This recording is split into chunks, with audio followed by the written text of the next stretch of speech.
The tragic and deadly Hawaiian wildfires are claiming lives and fueling conspiracy theories around land grabs and even a Bill Gates laser starting it. But as with many conspiracy theories, is there some basis in truth? Or is it, as it is apparently seeming to be, already potentially Joe Biden's Katrina, a mishandled catastrophe where the government is shown to be out of touch with the people?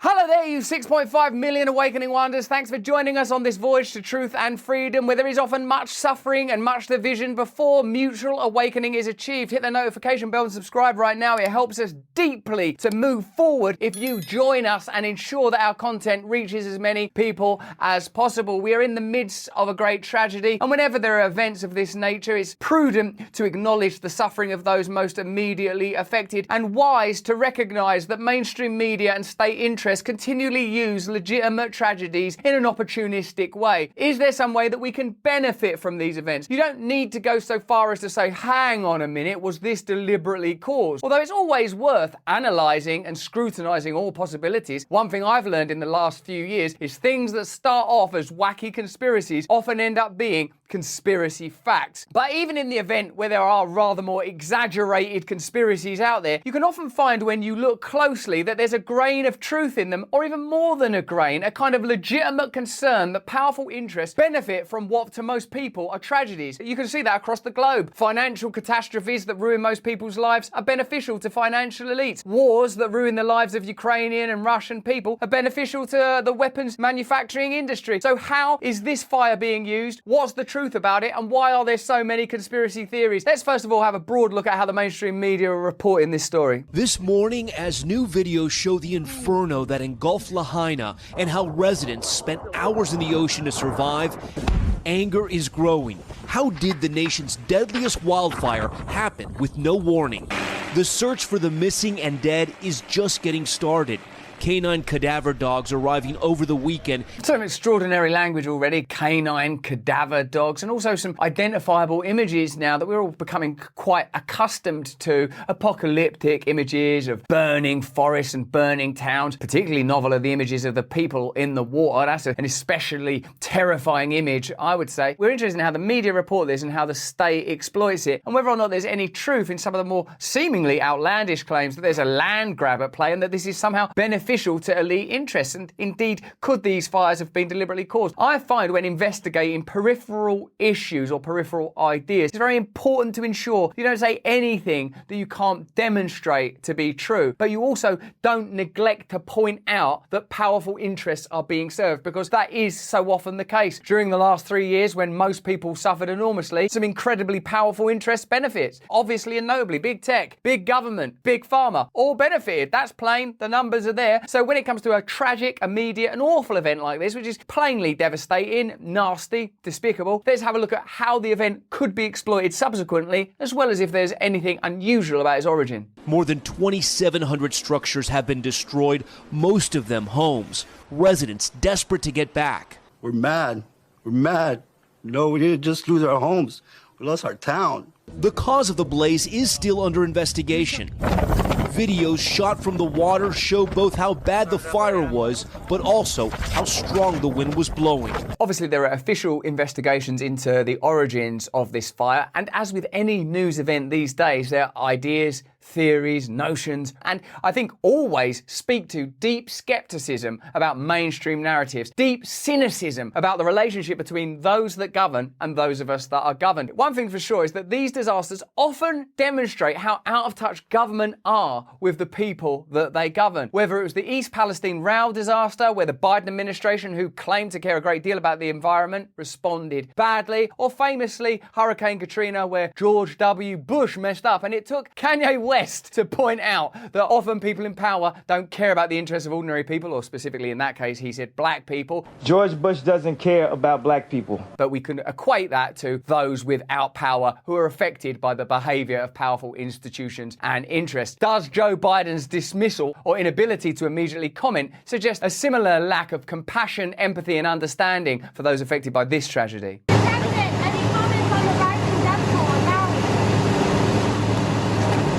Will you come to talk about the Hawaii response, Mr. President? Yeah, it's probably not best to sort of smile and say no comment. If your tenure as president has been dogged by claims of senility, ineptitude, corruption, and being out of touch, probably best not to just grin and say no comment when confronted with a disaster of this magnitude. So let's look at this in more detail. Claims about the deadly wildfires in Hawaii, including that shadowy forces orchestrated the disaster with a laser beam, have gained traction online. Now, some people will say, oh, that's dangerous misinformation, that should be shut down. But I think the opposite. Discuss it, look at it, investigate it. Either it's true or it's not true. We can decide for ourselves. Let's get excited. The posts come from a variety of sources and accounts, but generally imply that elites or government agencies deliberately started the fires. Videos and images claiming that wildfires were not a natural disaster and were instead caused by a directed energy weapon, a laser beam or explosion, have been viewed millions of times. But the video was originally a viral clip shared on TikTok in May showing a transformer explosion in Chile. So that particular video was not legitimate or authentic, it says here. An image of a church on fire in Hawaii has been viewed 9 million times, with people claiming it shows a laser beam rising from the church into the sky. However, the image has been digitally altered. No laser beam or ray of light can be seen in the original Associated Press photo. So it seems that some investigations have been done that disprove these original claims. But why is there this sense of exploitation, total mistrust? Why does the idea culturally exist that elites aren't being honest with us, that the establishment is exploiting us? Is there evidence for that elsewhere? And even in the case of Hawaii, its fires and its land, is there any evidence that elites might be trying to manipulate, campaign and socially reorganize the economic conditions of Hawaii? Stay tuned to the end of the video. Alongside the directed energy weapon rumours, speculation spread in viral posts that some of the island's rich inhabitants and second homeowners deliberately started the wildfires to grab valuable land in Lahaina. One viral video includes claims by a podcaster that native landowners in Maui have refused to sell land to investment management companies and rich locals. Well, that would be pretty easy to prove, I guess. The cause or causes of the fires on Maui are still unknown, but no real evidence has emerged to suggest they were deliberately started as part of a land grab. So there's no evidence of those claims at the moment. Let me know in the comments where you stand on that. But let's not forget that even with a historic conspiracy theory like the assassination of JFK, the information after all of these years is still heavily redacted and controlled. Let us remember that during the start of the pandemic, assurances were offered to pharmaceutical companies that they would be immune from future prosecutions, and some of that legislation already looks a little dubious, doesn't it? And once more, we're not allowed full access to the information. This lack of transparency leads to suspicion. As always, I bet the mainstream media will say, we have to do something about this misinformation and disinformation. These conspiracy theories are hurtful to the real victims of this fire. But what they perhaps won't address is what the economic conditions in Hawaii are actually like, and whether or not there is a degree of exploitation of the indigenous people. And let's just cast our minds back and work out, why is Hawaii part of America? Give that a little bit of reflection, and that might help you to see where we're going with this. So even outside of these fires, are there economic and land-related issues that are a little dodgy and dubious? Will any of these homes that are rebuilt be targeted at rich landowners? And what has the government support of this issue been like? Elizabeth Pickett, co-executive director of the non-profit Hawaii Wildfire Management Organization and co-author of Maui Wildfire Plan, developed in 2014, told the Wall Street Journal that measures like ramping up emergency response capacity have been stymied by a lack of funding, logistical hurdles in rugged terrain, and competing priorities. A bit like East Palestine. When you investigate that disaster, it seems that the opportunities to update the hardware were neglected, people aren't being paid, the equipment ain't working properly, oh no, there's been a disaster. And then when the disaster happens, what's the response? It seems at odds as well with the concern and care that's expressed towards the environment, but usually in areas where it's possible to regulate and control the activities of ordinary people, rather than persecute, prosecute and control the actions of elite organisations and businesses. Interesting. What are these other priorities? While the US government, backed by the corporate media, continuously claims there is no money to build infrastructure and take measures that prevent such disasters from happening in the first place, there's an endless supply of funds for war and financial bailouts of the banks and corporations. Again, it's a point that's been raised before. Where do you want your tax dollars going? To support the infrastructure of states that are within the American experiment, like Hawaii? Or do you want your money being sent to Ukraine to perpetuate a war that doesn't seem to be going very well at all? The US government, through both Democratic and Republican administrations over the past 3 decades, has spent trillions of dollars on imperialist wars that have killed and displaced millions of people, and at the same time funneled similar amounts into the financial system to ensure that money-making for billionaires on Wall Street continued without disruption. Oh, I wonder why there's so much mistrust. trust so much room for conspiracy, pontification on the actions of these elites when this kind of policy is ordinary, accepted to us, when so much of what ought be crime and corruption remains legal because of the way these systems are organised? There's no wonder that people entertain outlandish conspiracy theories. It's difficult for us to find sponsors and advertisers because we're always trying to bring down the financial system and the government.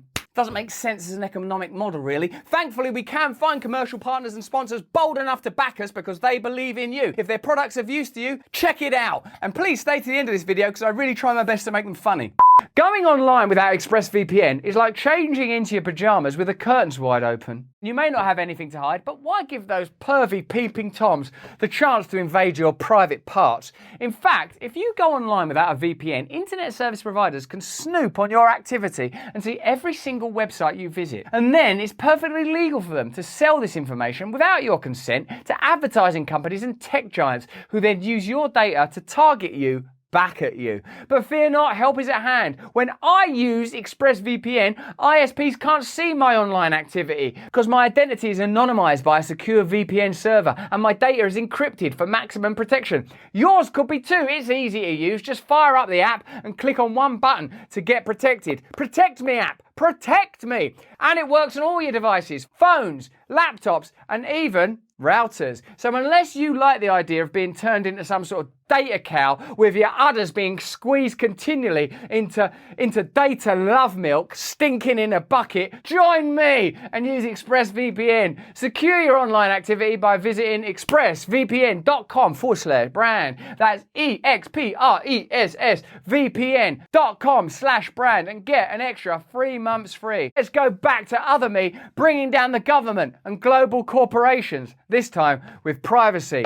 And yet, the response of the political establishment has been an astounding degree of disinterest and the shirking of any responsibility for the disaster. Aside from a 3-paragraph White House statement on Thursday, President Biden has said nothing about the staggering loss of life in Hawaii. We had a similar disaster in our country, the UK, when the Grenfell Tower burned down and many lives were lost. It's been a bureaucratic disaster and nightmare trying to investigate the causes of that fire. It seems that there's some culpability in the safety regulation, but no one's going to get convicted, no one's going to get charged, and no one's going to get compensated for the loss of life. One might think that if you have big, well-funded governments, these are the kind of disasters they should be dealing with, protecting their own populations, ideally ensuring that disasters of this nature don't take place at all, but when they do take place, that people are taken care of, rather than curiously having this inordinate amount of care for people over there in Ukraine. Odd that their care gets to be brokered by Raytheon and Lockheed Martin, and this kind of care doesn't seem to have the opportunity to skim profit off the top. The people of Maui are shocked and outraged that there were no warnings to residents as the wind-whipped flames were approaching and then engulfing Lahaina. Multiple survivors have told television reporters that there were no officials on the scene to help people escape the flames, no means of communicating with missing loved ones or contacting hospitals or emergency agencies. Even days after the worst of the fires had ended, thousands of people left homeless without food were left to fend for themselves. Reports have come in that the provision of urgently needed food and money for working-class residents is being organised and run entirely at the community level by volunteers. No infrastructure where it's needed. I hope that the government will be similarly supportive of this disaster as they have been with disasters overseas. Otherwise, people might conclude that their only interest is in profitable disasters that afford opportunity to their elite backers and funders. The level of dismay, anger, and distrust of the government is palpable within the population. The island of Maui is a microcosm of the social inequality that exists across America. In recent decades, income disparity in Hawaii has accelerated. Maui is also the location of properties and residences owned by some of the world's wealthiest individuals. Former CEO and founder of Amazon, Jeff Bezos, owns a $78 million 14-acre estate surrounded by thousands of acres of dormant lava fields on La Perouse Bay on Valley Isle in Maui. Oprah Winfrey, with a personal wealth of $2.5 billion,